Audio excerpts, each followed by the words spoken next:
It was a beautiful night in New York City on Earth 616.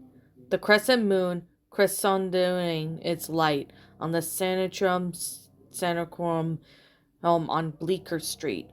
In the Sanatorium lives our sorcerer and sorceress, Supreme Doctor Stephen Strange and Celia Strange, the married couple that everyone on the original Earth adores so much.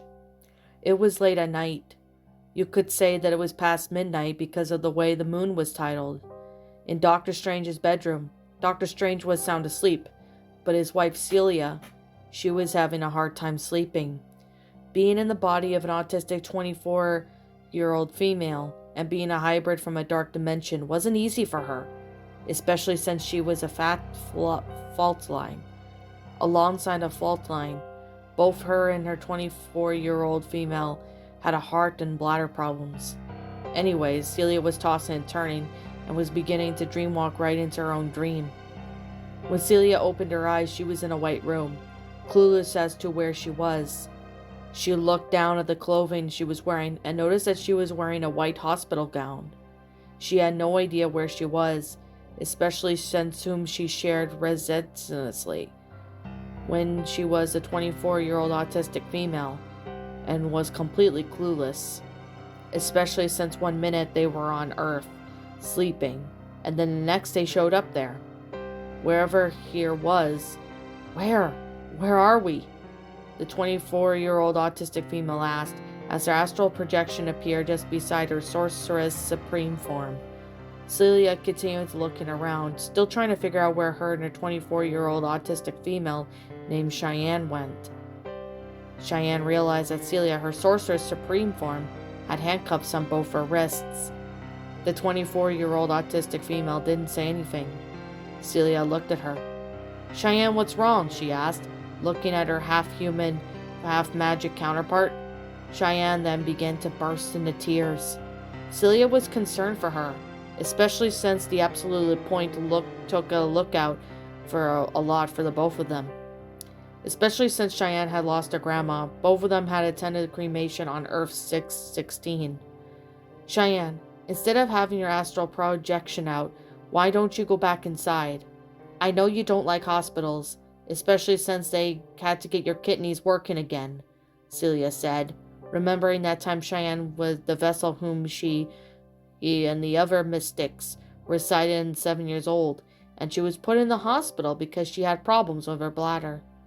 Cheyenne nodded her head yes, in understanding as she began to process Celia again. Celia could trust Cheyenne, just like Cheyenne could trust Doctor Strange, with watching over her and taking care of her and Celia. Once Cheyenne was back inside Celia, Celia began to wonder, what is Cheyenne not telling me?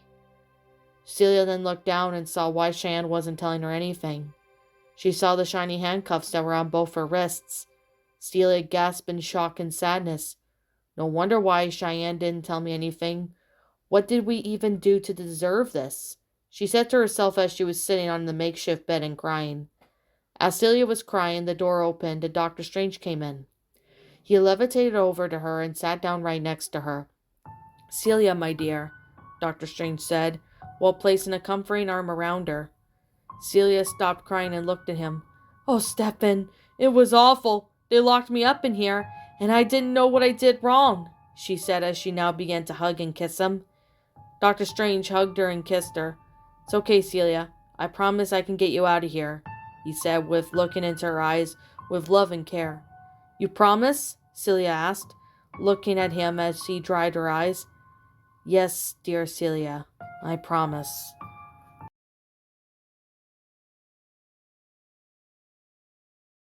And that, my pretties, was Fever, a Doctor Strange fan fiction written by SorceressMagic, aka Miss Celia Strange. I know this story, the story that I actually I know the story does say on fanfiction Miss Celia Strange, but I'm gonna put it as SorceressMagic because that's what I'm used to. My final thoughts on the story. It's a pretty good Doctor Strange well, not creepypasta, but story. It's a really good one. I personally really enjoyed it. I thought it was well made in detail. I mean, it's a short one so far. I don't know if this story will get updated, but I'm sure it will get updated maybe in the future. But at this point, I'm not too sure. So if it does get updated, I'll continue reading it. So, with that being said, I personally thought this was a good story. It was a really well made story. It was definitely a good one that I can definitely say was definitely a lot of fun. I mean, the grammar was good, although I did spot maybe a few grammatical errors in the story. So, yeah, that's why I kind of had a little bit of a issue with the story. It's just a few grammatical errors, and there was a few punctuation errors in the story, so the story was a little hard to read at some parts, but most of it was readable, and I definitely have to say it was definitely really enjoyable and really nice that I got to read the story. So, I guess with that being said and that being the case, I personally really enjoyed this story. I will leave a link in the description down below for any of you guys who want to go check out this story. So, I have to say, Sorceress Magic, you did an awesome job with this story. This is definitely a really enjoyable story. It's fun. I have to say, it was a really fun story, really well made, and I personally really liked it. So with that being the case and with that being said, yeah, like I'm always going to say, this is just simply my own personal opinion, and if you happen to disagree with me, that's perfectly fine too. I'm going to give this story a 10 out of 10, and as always, we are all entitled to our own opinions regards to these stories. So anyways, if there's something I'm missing about this story that I did not talk about, please let me know what it is in the comments below. And as always, like I'm always going to continue to say, this is just simply my own personal opinion. And if you happen to disagree with me, that's perfectly fine too. We're all entitled to our own opinions in regards to these stories, and this is just simply my own personal thoughts. So, I guess with that being the case and with that being said, what did you guys personally think of this story? Did you enjoy it? Did you not? Also, what we have done personally to help make this story a lot better. Feel free to let me know what your thoughts are down in the comments below.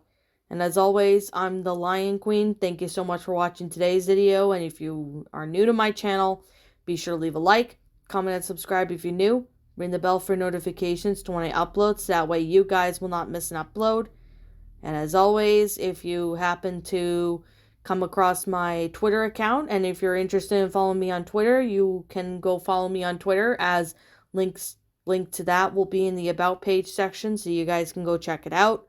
Also, if you're interested in checking out my DeviantArt account, link to my DeviantArt will be in the About page section, so you guys can go check out my DeviantArt.